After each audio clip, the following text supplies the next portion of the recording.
Square, a large billboard dwarfs vehicles passing by. It depicts a U.S. plane and a ship stuck in a net in the Strait of Hormuz and reads, "The entire Persian Gulf is our hunting ground." It's just one of the propaganda posters boasting of national unity and victory over the United States on display in Iran's capital. The displays come just months after Iran's deadly crackdown on mass protests and as war worsens the economic pain for Iranians. But unlike the revolutionary religious messages of the past, today's propaganda emphasizes nationalist themes aimed beyond a hardline support base.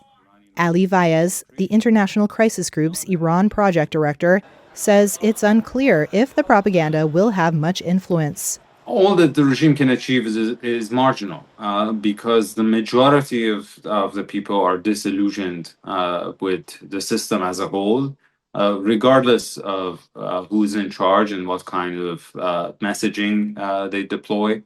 In general, they want to see the back of this regime, and no amount of propaganda is going to change their opinion.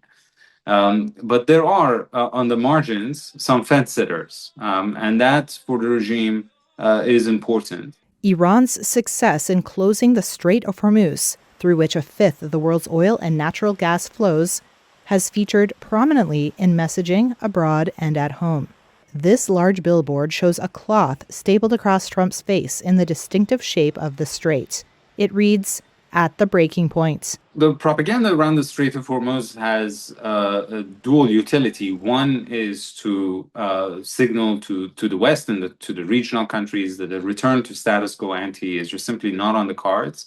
Iranian authorities are also staging military-themed mass weddings and public gun training sessions in mosques to boast a spirit of national resistance. The direction of travel when it gets to the narratives that the regime is putting out there is actually indicative of the transformation that the regime is undergoing.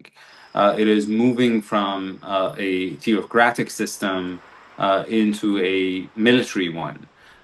It is increasingly seeing people in charge who are of a younger generation, of a generation that has basically been disillusioned with some of the ideology of the early years. But the economy in Iran, already faltering before the war, risks further breakdown and could lead to further internal unrest.